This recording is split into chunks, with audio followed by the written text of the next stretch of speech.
was going to introduce himself, and he'll do that. But I was on the search committee, and so I decided I was going to take a moment of personal privilege and I just am so glad to see this wonderful crowd here this morning. And I've been counting the days until the congregation at First Presbyterian would get to know Ryan the way the search committee got to know Ryan.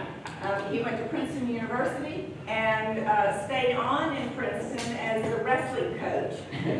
And he was allowed to take classes at the university, and he found himself over at Princeton Seminary, and one thing led to another, and he has a PhD from Emory in Old Testament Studies. And he has been teaching at Candler and Columbia for this year while he was waiting for us to get our act together. And we have gotten our act together, and Ryan is finally here. His wife is also an ordained Presbyterian minister. She's a Central Presbyterian and works with their seminary, their newly ordained first year, I forget what, interns. I don't know. Anyway, so I'm going to sit down so we don't waste any more time. But Ryan, we are thrilled that you are here, and we look forward to life together. Thank you very much.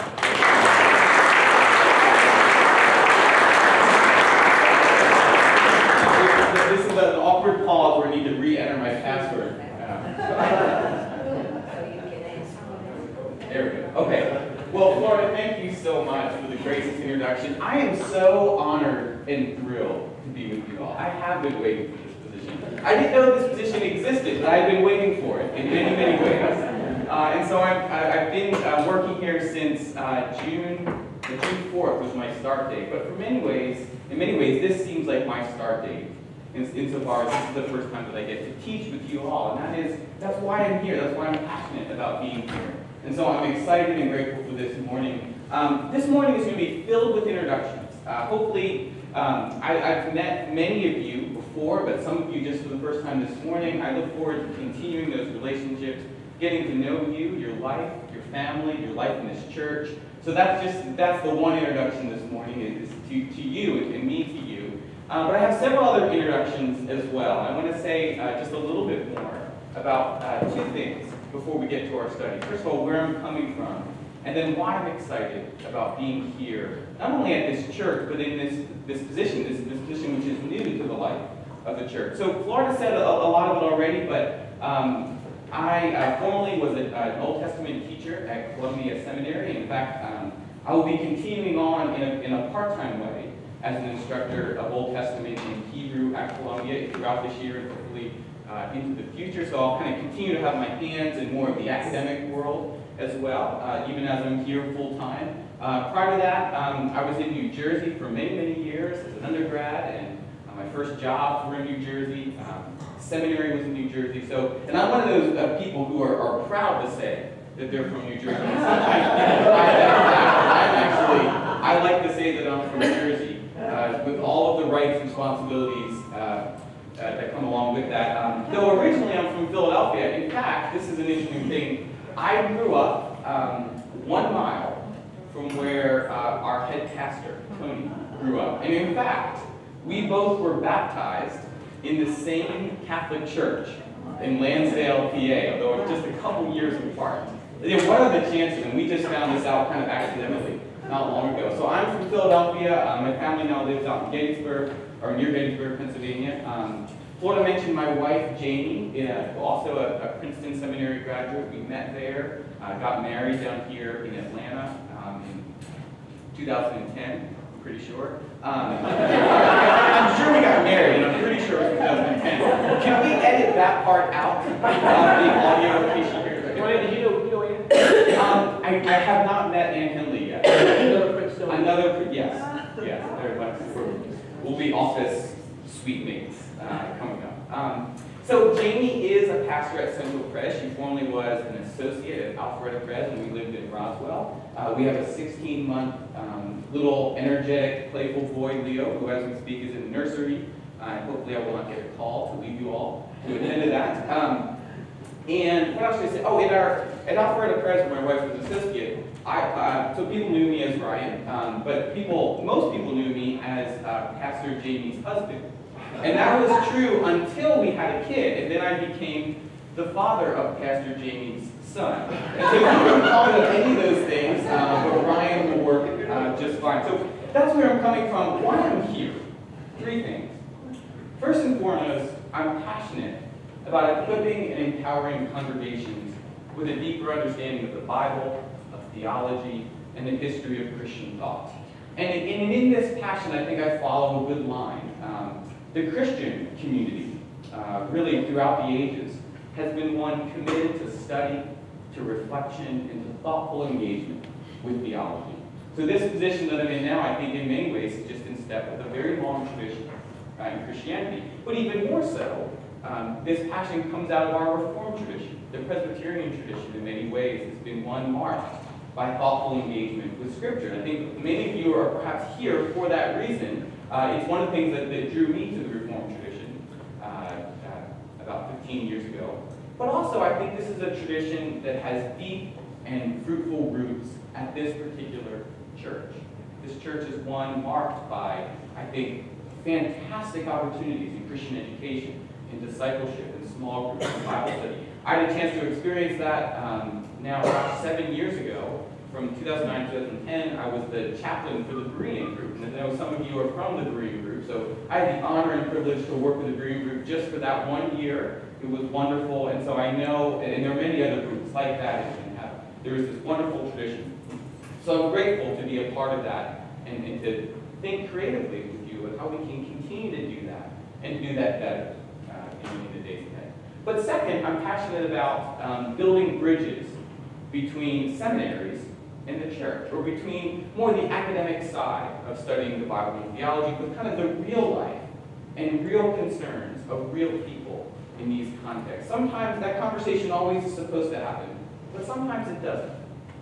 Sometimes seminaries can be a bit isolated, and sometimes churches can be a bit isolated. There is a potential, I think, for a vibrant and mutually beneficial conversation to happen when we can get seminarians here in the life of this church, and when we can get you all to be engaged with the sorts of conversations that are happening in seminary. So that's kind of one thing that I'm particularly interested about in this position.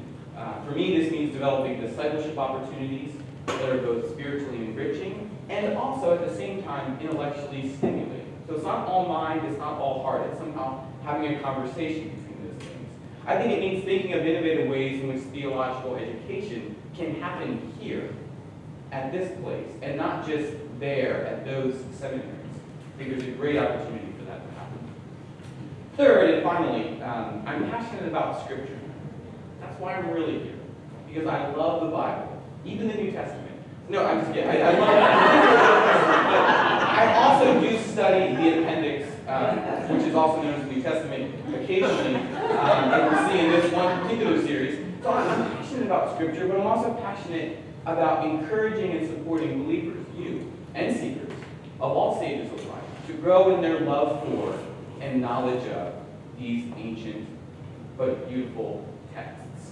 I want to help folks bridge heart and mind, to understand the historical background, but also the theological implication of these texts. I want folks to understand the context in which these texts emerge, but also their contemporary significance. That is, I want you to know more about where these texts come from, but also more about why they still matter in our lives today. I think we think that they do, but I want to engage with you in deeper and richer conversations about what that actually looks like, and that, I hope, will begin today in our study.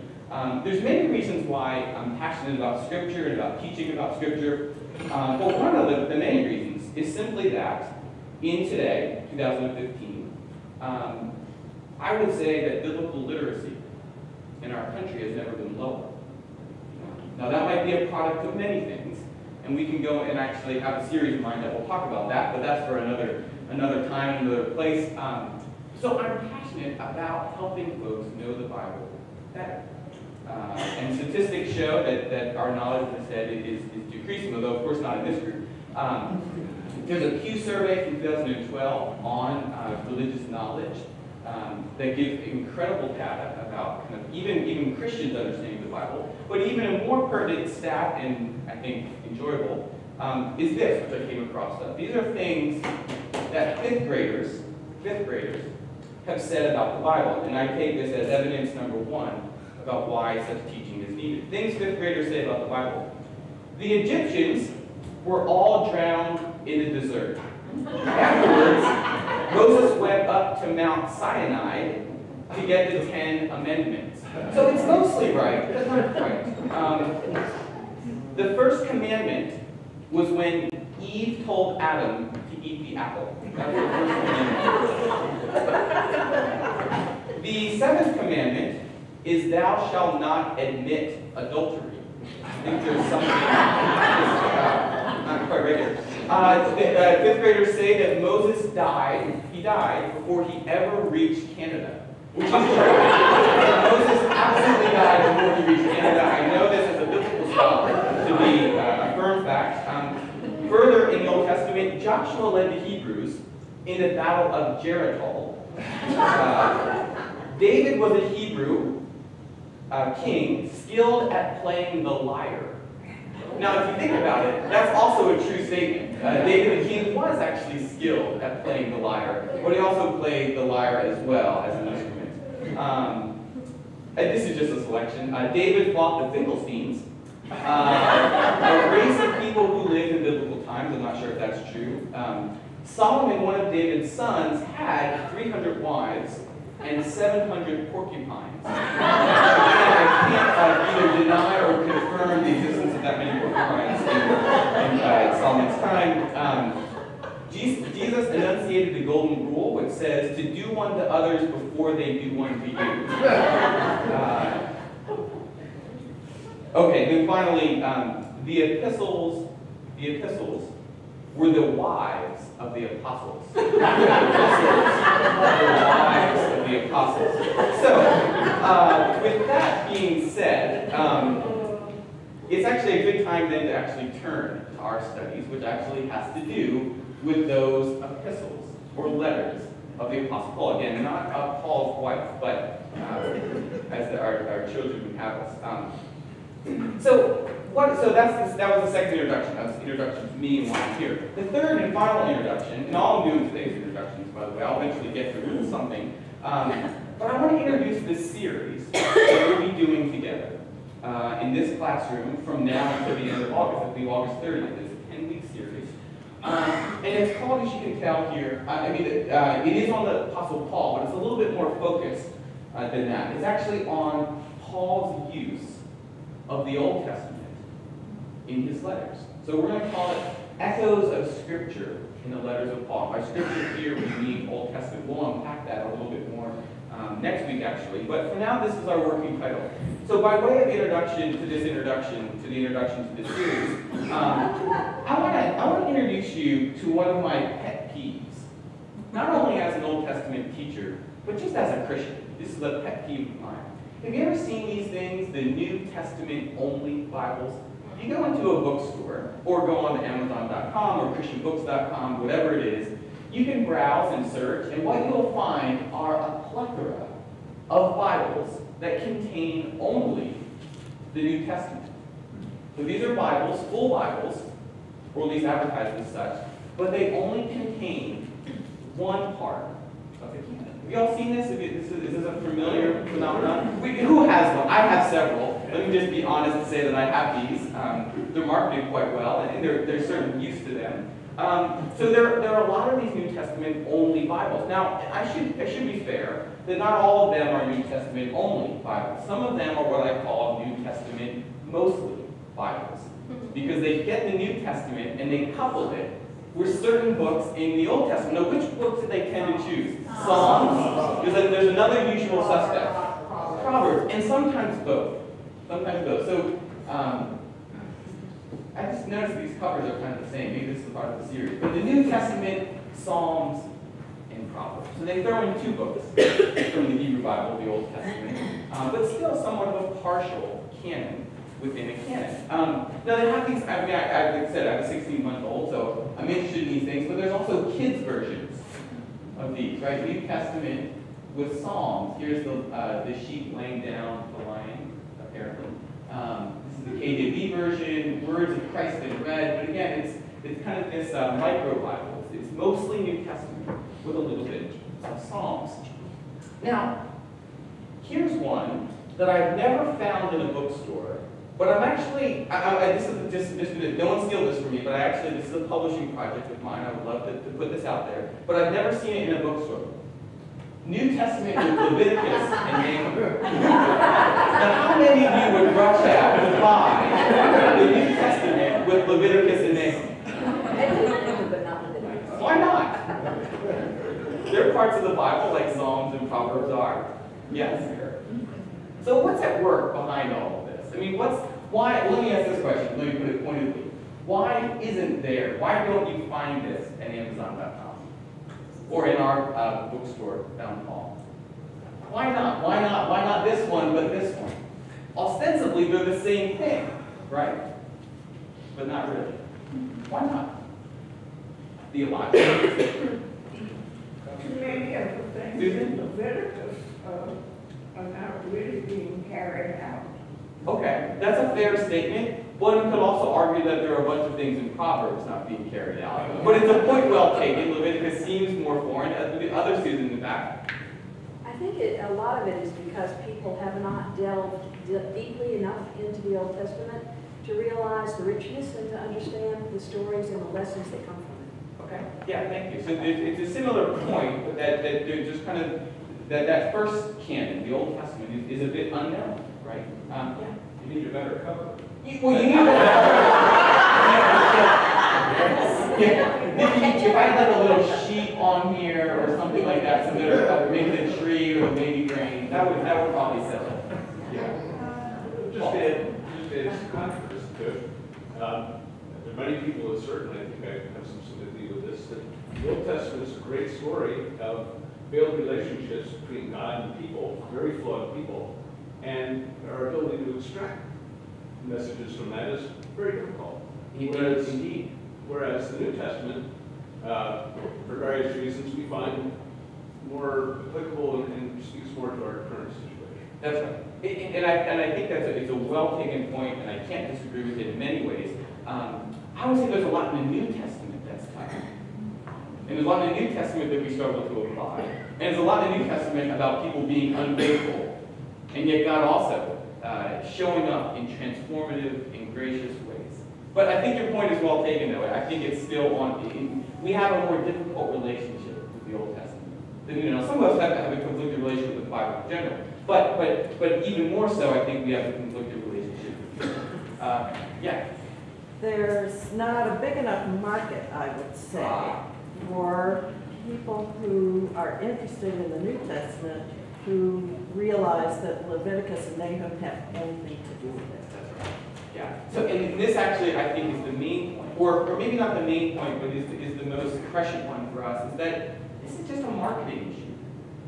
Now, I think there's a theological issue about just having the New Testament, but if we're going to throw some Old Testament in with the New Testament, right, so we've already made that decision. I think primarily it's about marketing. This wouldn't sell in this way. Well, I wonder how many people here have read Nahum in the last. That's right. I have my quiet time with Nahum every day. I live and breathe. Sometimes Habakkuk. Sometimes I switch to Habakkuk, truth be told. But no, I think there's a lot going on here, I think, and I have another series in mind to talk about all these things. But my point this morning is just simply this. These sorts of Bibles raise important theological questions, right? About the relationship of the Old and the New, about the place of the Old Testament in the life of Christian theology in Christian churches today. It raises questions about what happens when we have canons within canons. It is kind of special parts of the Bible that are more important to us. It raises some marketing questions as well. And I think all of these are important, but for the most part, I'm going to leave them to another study. My point for now is a practical one, and it's this.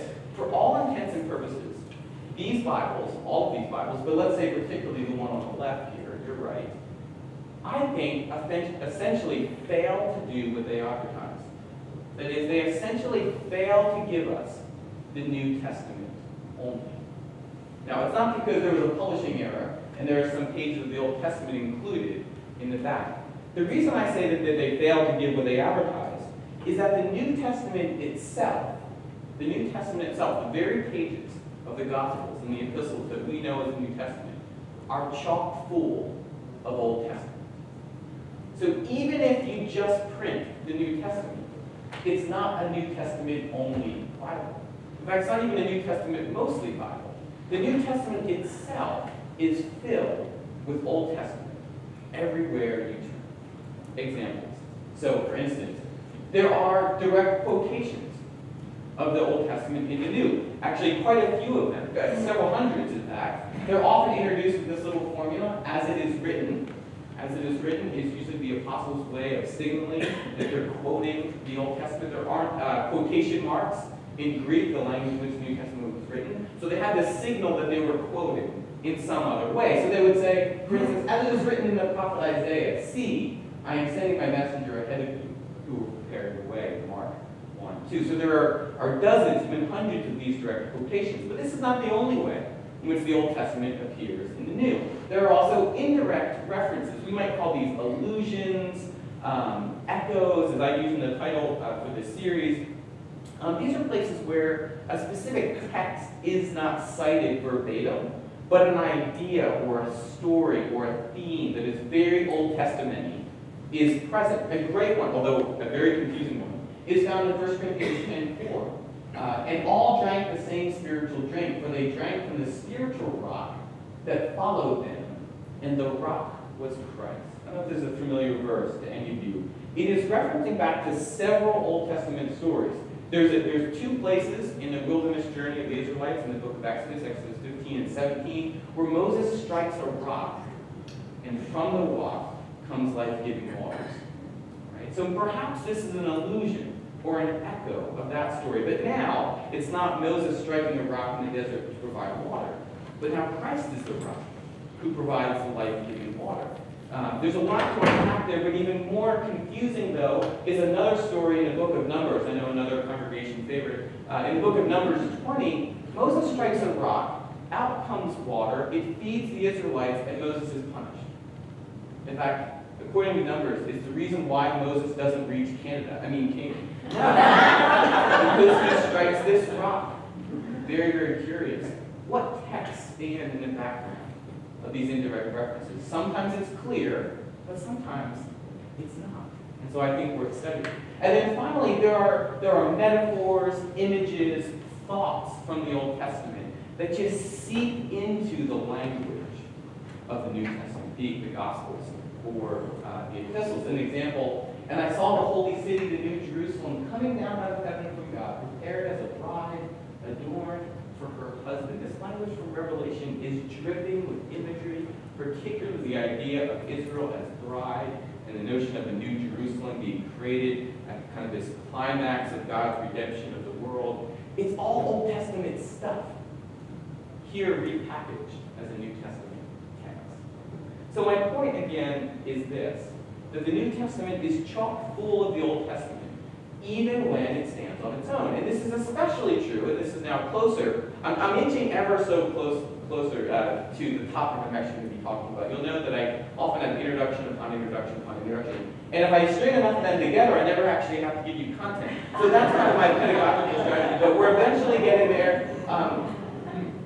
All of this that I'm saying is particularly true of the letters of Paul. Paul is a master Old Testament interpreter, or at least he's very dependent on these texts. Almost every page of Paul's letters has a direct quotation of the Old Testament. There are 90 quotations by my count, although you could fudge those a little bit. There's 90 quotations of the Old Testament in all of the letters of Paul, depending on how you count those letters and what you count as a direct citation. There's 51 alone in the book of Revelation. And in the much shorter book of Galatians, there's 10 Old Testament citations. So if you start adding that up, a lot of what Paul is doing is quoting the Old Testament. Okay? Again, though, there's much more. There's actually more to say here. There's countless other echoes. And by echoes, I mean anything that gestures towards the Old Testament that's not as a direct quote. It might be a metaphor, it might be an image, it might be an idea, it might be an allusion, indirect reference. I'm going to use the term echo to kind of refer to all of that, because I think it creates a nice image of this idea of the echo of the Old Testament kind of reverberating or echoing, sometimes faintly, in the pages of the New. Paul is somewhat selective about where he takes his references from. There are 4 books, in fact, that dominate Paul's references. So I think he must have taken seminary classes in these courses and not in others, because these are the ones he always references.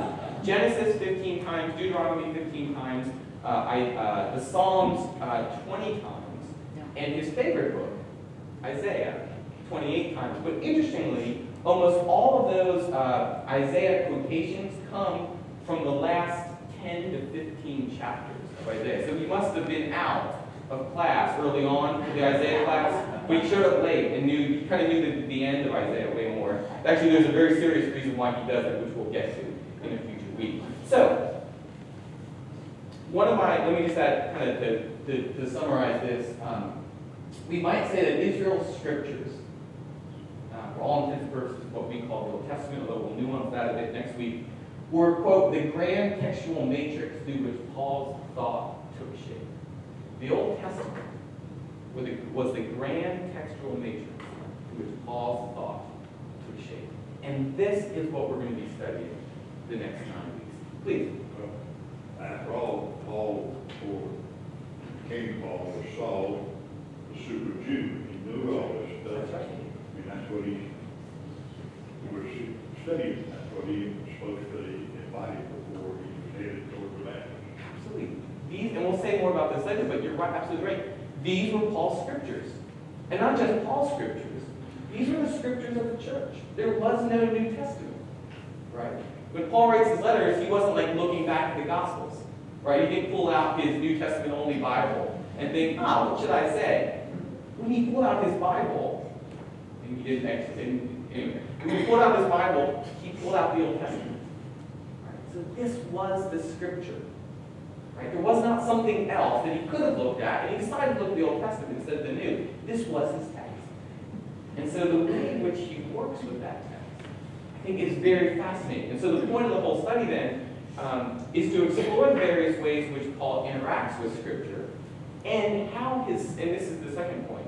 So how does he do it? But then also, how does his style of interpretation, that is, how does his work with the Old Testament, how does that influence not only the beliefs of the early church, but also Christian theology today? For I would argue that what Paul is doing with the Old Testament has a profound influence on Christian theology. Right? And I want to unpack that a little bit. But let me show you a little bit more about where we're headed for this series. There are 10 weeks, 10 topics today. We're generally talking about Paul's interpreter. I'll say more about that in a second. Next week, we're going to talk more about Paul's Bible. What was Paul reading when he interpreted the Old Testament? Yes, it was the Old Testament, but there's much more to say, actually, about what that text was, what form it was in, and it might help to explain, in part, why Paul seems to be a very sloppy quoter of the Old Testament. He rarely quotes verbatim what we know as the Old Testament, and there's a couple of reasons for that. So we'll unpack that a little bit more next week, and then we'll have a series of topics. There's a lot of different ways you could do a study like this. We could go book by book. We could do the Old Testament in Galatians, the Old Testament in Romans, the Old Testament in Ephesians, etc., etc. That would be a great way to do this study. My fear is that it would be a bit repetitive, because Paul tends to do the same sorts of things in different letters. Repetition is just good teaching, as Thelma has showed us a couple weeks ago in Philippians. But we're not going to go that direction. We're going to move more topically. So week 3, it's Paul's view of Israel. Week 4, Paul's view of the nations, of the Gentiles. Paul on the law, one of the most, I think, misunderstood topics. Paul's understanding of and what he thinks about the relevance of the law. And then in particular, Paul on the 10 Commandments. What does he do with that particular set of commandments in his letters? And then we'll shift and look at how Paul works with those 4 books that he quotes most often. So we'll do Paul in Genesis, Paul in Deuteronomy. Actually, I changed up a little bit. I left out Isaiah. Paul's on Genesis, Paul in Exodus, Paul on Deuteronomy, and Paul on the Psalms. And then we'll round out the 10 weeks. I should just mention that I know it's the summer, and maybe travel our way with grandkids or are somewhere at a beach house or whatever. Here's how I do all of my teaching. Each week stands on its own. So if you come to week 3 and week 7 and week 10, you'll have missed stuff. But all of those weeks will make sense in their own right. If you can come to all 10 or more, you'll see that they actually all fit together and form a cohesive unit. So the more you're here, I think the more sense all of this will make. But if you can only be here for a few, no problem at all. Each week is going to stand on its own, so you can be here and fully participate. Does that make sense? Yeah. All right. Let me just pause for a second. Questions? Thoughts? Yes, Rush. It seems to me that an awful lot of the reasoning for Paul to rely and refer so heavily to the Old Testament is being evangelical to Jews who had not yet started following Christ, to give them familiar grounds that help them understand that this is not a total rejection of Judaism and what they learned. Yeah, Is that close? Oh, it's more than close. I think it's spot on. We're going to unpack that a little bit, but that's an idea. Because one of the things we have to ask before we ask how does Paul refer to the Old Testament is why. Why do this, right? I mean, he could. There would have been other strategies, right? He could have quoted. Well, first of all, he could have just written from scratch, right? He could have just created his own ideas, kind of maybe based on the stories he knew about the life of Christ, right? He didn't have to reference any other old text. So why does he do it? Maybe he could have referenced Greco-Roman literature, right? Philosophers, Stoics, others like that, to kind of maybe ground his arguments in kind of what was culturally relevant in the day. So he had other options. And so the fact that he chose the Old Testament is very important for us. And so we need to answer the question of why. And I think that's partly the answer, is who his audience was in many, many ways. So, and we'll say more about that, but that's excellent. Yeah? And notice you're being taped. Like being absent. Yeah, and I do. You're being absent. Being absent on various weeks. Will these be on the church's website so that if we are absent a particular Sunday, you can go to the website and catch up on what we missed? Yes, here's how I think it's going to work. There's going to be an MP3 file, so an audio-only file of the talk that you can listen to and download. But there also will be a video of the slides as well. I don't know kind of how that's going to be packaged together, but definitely look at the website and there will be something up about that very, very soon. So yes, they'll all be available. Yeah, Thelma, and then we'll go back. I walked into Barnes & Noble. I prefer them to Amazon for some reason. I don't like to touch the books. And I saw a list of 16 different translations of the Bible. Yes. And then there were 2 rows of translations. And the more I study the Bible, the more I am confused about the different translations. For example, I'm taking a course at the seminary this summer, and the instructor recommended that we use not the Revised Standard Version, but the New Revised Standard Version, which isn't even on the shelf anymore. So what would you recommend? Well, that's a great question. All of these questions, I have other series ready to teach about these things. I have a series called How the Bible Came to Be, and one of those topics that we deal with is how do we sort out all the different translations. So we'll deal with it partly next week when we talk about what was Paul using. Paul was not reading Hebrew. Right? Paul was not looking at the Hebrew Bible. He was reading a translation, albeit one of the earliest translations. So already in Paul, there's this very interesting theological issue, right? Paul is reading a text in translation and interpreting it. And then we're translating what Paul... So there's already several layers of translation. By the time we get to the English, no matter if we use the RSV or the NRSV or the CEV or the NIV or all the other things out there. So mostly I want to say I can answer that question more fully in a whole series. But quickly, because I don't want to be too evasive. I still love the NRSV. And I would recommend it. I think it's very readable. It's up to date from a scholarly perspective, yet still very accessible. I also like, and maybe even a little bit more so, the Common English Bible, which is relatively new. It's very similar to the NRSV in terms of accessibility. It was a slightly different thing that happened with the translation. I'm a bit biased because I was part of a committee that did translation work for that Bible. But I think both are great options. The CEV or the NRSV are the ones I would recommend. Yeah. As a footnote to that, at one point in Lake Academy, I asked John Hayes what he thought. And which translation, he always called them interpretations, he preferred. And I said, especially the new RSV. He said, you mean the nearly revised? There's more to say about all of that. Well, let me just say a little bit more by way of Paul as interpreter. Paul as interpreter. This is kind of the premise of all that we've been saying so far this morning. If the Old Testament is in the New, then it must mean that Paul is an interpreter of the Old Testament. And this is probably not surprising. It's not really even an altogether novel insight. But here's the thing. We tend to think of Paul as many different things, as convert. Not covert. Maybe he was covert, but I think I meant convert. Maybe not.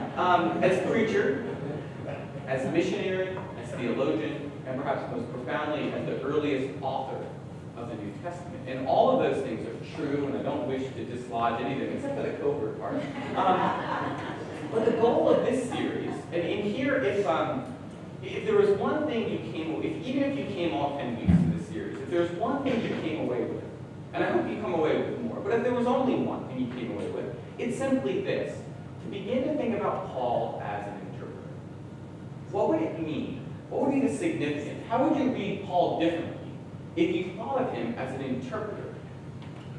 Maybe first and foremost, rather than a writer. How would you read those letters differently? What would it mean to you, either in your devotional life, or your understanding of the New Testament, your understanding of the Old, what sort of Bible you bought at the bookstore? So Paul as an interpreter. Or more precisely, maybe I should say, Paul as a Christian interpreter, whose Bible was what we now call the Old Testament. The Bible is now called the Old Testament. This is not a novel move. This is not just kind of a scholarly or pedagogical ploy to give you a new way of thinking about Paul. I would argue that in all likelihood, Paul primarily thought of himself as an interpreter and not as a writer. Now, of course, he did write things, but Paul didn't know exactly that he was writing New Testament when he was writing his letters. Right? He was writing pastoral letters to the early church in the midst of real struggles and real problems, some social, some cultural, some theological. But he did not necessarily think of himself writing the New Testament. What he did think of himself doing was interpreting the Old Testament, or the scriptures of his day, for these communities, and with the point of helping these communities navigate very difficult communal and theological problems. So the fact that the interpretation is at the heart of his pastoral letters is significant, because for Paul, these were the materials that were supposed to guide and support these communities of faith in their journey together. Paul did not start from scratch. His letters, which would become a substantial part of the New Testament, were tethered to, if not birthed from, the Jewish scriptures. This is undeniable regardless of whether one buys a New Testament-only Bible or not. And if this is true, and I argue that it's undeniable that it is true, then we have to ask important questions. For instance, what does Paul interpret? Well, yes, the Old Testament, but in what form and in what ways? How does Paul interpret broad strokes of his teaching techniques we'll talk about next week? Why does Paul interpret the Old Testament? I'll have a few things to say about that in our remaining minutes. And what is to be gained by seeing Paul as interpreter? I think I signaled that question already. That's really the question we'll be dwelling with throughout the summer. So let me then turn just ever so briefly to the question of why does Paul interpret? What's the Old Testament doing in these New Testament letters? Well, there's a couple of possibilities and several points of misunderstanding, I think. First, maybe Paul has the Old Testament in his letters because he's replying to issues raised by Jewish opponents. So think of Paul, a convert from Judaism, Walter's right, to Christianity, and he would have been disliked, in part by, well, actually by many people, but particularly perhaps by the Jewish community. So maybe he's citing the Old Testament to kind of respond to his Jewish opponents. This could be partially true, and I think it is, but there's somewhat of a problem with it, I think. What is the problem? Oh, yeah. Well, here's the thing. Most of Paul's citations of the Old Testament are often used to support his point. So he's not saying, oh, my Jewish opponents say this, and he quotes the Old Testament. But I tell you this. That's not primarily what Paul is doing.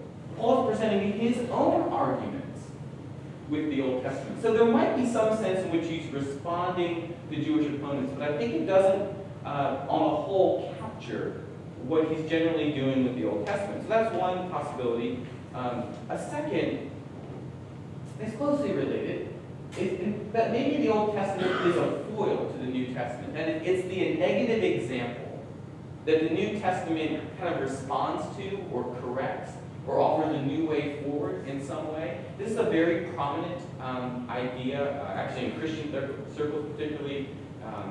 It's rooted in Luther. Luther had this antithesis of law and gospel. He had this whole idea that the old and new were kind of, the old was a foil to the new that needed to be corrected or updated. This is also problematic in part for the same reason that Paul does not seem to be overturning a lot of the ideas of the Old Testament. Rather, he's connecting it to ideas that he knows in early Christian theology. Third, and finally, the Old Testament represents perhaps a primitive stage of religion, kind of an early nascent form of Christianity that needs to develop and blossom and come to fruition later. Maybe what Paul is doing is cracking open the Old Testament to bring out the new. I think this is also partly correct, but not totally correct.